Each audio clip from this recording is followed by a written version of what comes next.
Bismillahirrahmanirrahim. Assalamualaikum warahmatullahi wabarakatuh. Izin perkenalkan diri, nama Nurul Majid, NIM 1101200534 dari kelas 5E Manajemen. Baik, di sini saya akan menjelaskan hasil resume MK Study Keuangan Bisnis, yang dimana dalam resume ini ada dua aspek yang akan saya bahas. Yang pertama, aspek keuangan dalam Study Keuangan Bisnis, dan yang kedua, aspek sumber daya manusia dalam Study Keuangan Bisnis. Resume Study Keuangan Bisnis, dosen pengampu Ari Hidayat SE MM. Pertama, aspek manajemen dan sumber daya manusia dalam Study Keuangan Bisnis. Aspek manajemen. Manajemen merupakan pencapaian sasaran-sasaran organisasi dengan cara yang efektif dan efisien melalui perencanaan, kepemimpinan, dan pengendalian daya organisasi. Dalam rangka pencapaian sasaran atau tujuan dalam aspek manajemen dan sumber daya manusia dalam Study Keuangan Bisnis ini, ada 4 fungsi yang harus kita ketahui, yaitu pertama, planning atau perencanaan. Dalam planning ini, suatu perencanaan usaha adalah unit kegiatan yang direncanakan dan bertujuan untuk memenuhi kebutuhan akan sesuatu barang dan atau jasa yang diinginkan. Ciri-ciri pokok perencanaan usaha bahwa setiap perencanaan usaha ditandai oleh hal-hal sebagai berikut. Pertama, bertujuan menghasilkan barang-barang dan atau jasa.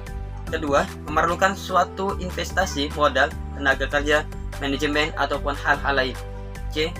Atau ketiga, setelah investasi tersebut dilaksanakan dan selama berlangsungnya usaha tersebut memberikan kegunaan kepada berbagai pihak, diantaranya adalah perusahaan itu sendiri ataupun masyarakat. Yang terakhir, adanya biaya operasional di atas biaya investasi. Organisasi atau pengorganisasian. Pengorganisasian adalah pengaturan setelah adanya plan atau rencana. Dalam hal ini diatur dan ditentukan tentang apa tugas pekerjaan, macam atau jenis serta sifat pekerjaan. Unit-unit kerja atau pembentukan bagian-bagian dalam pengorganisasian. Tentang siapa yang akan melakukannya, apa alat-alatnya, bagaimana pengaturan keuangan dan fasilitas lainnya. Dengan kata lain, setelah tujuan perusahaan telah ditentukan, perusahaan telah ditentukan. Ketiga, setelah melakukan perencanaan atau planning dan pengorganisasian organisasi, maka selanjutnya adalah tahap yang ketiga, yaitu actuating atau pengarahan. Dalam fungsi actuating ini, manajemen akan melaksanakan rencana yang dibuat bersamai dengan proses atau mengarahkan dan menuntun kegiatan perusahaan menuju sasaran perusahaan. Dalam menjalankan bisnis, di dalam actuating tercapai beberapa hal yang harus dipahami dan berjalan dengan baik. Actuating juga mencakup kemampuan manajemen dalam memotivasi, mempengaruhi, mengarahkan, dan berkomunikasi dengan orang lain. Kedua, aspek keuangan dalam Study Keuangan Bisnis. Keuangan merupakan salah satu fungsi bisnis yang bertujuan untuk membuat keputusan-keputusan investasi, pendanaan, dan dividen. Keputusan investasi dengan yang pertama, kebijakan pengalokasian sumber dana secara optimal. Kedua, kebijakan modal kerja. Ketiga, kebijakan investasi yang berdampak pada strategi perusahaan yang lebih luas atau yang kita lebih kenal, yaitu lebih kenal kita namanya merger dan akuisisi.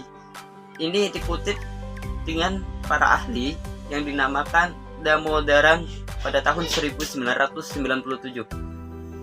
Keputusan pendanaan difokuskan untuk mendapatkan usaha optimal dalam rangka mendapatkan dana atau dana tambahan untuk mendukung kebijakan investasi. Sumber dana dalam dua kategori, yaitu yang pertama, sumber dana internal, yaitu dari laba ditahannya atau retained earnings.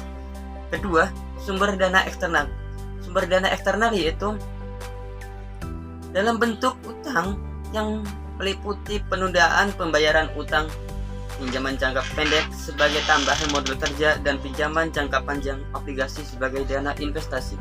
Kedua, menerbitkan saham, baik dalam bentuk saham perdana atau ini disebut kita biasanya dipanggil Initial Public Offer atau IPO, maupun saham biasa baru sebagai sumber modal investasi dalam rangka ekspansi perusahaan.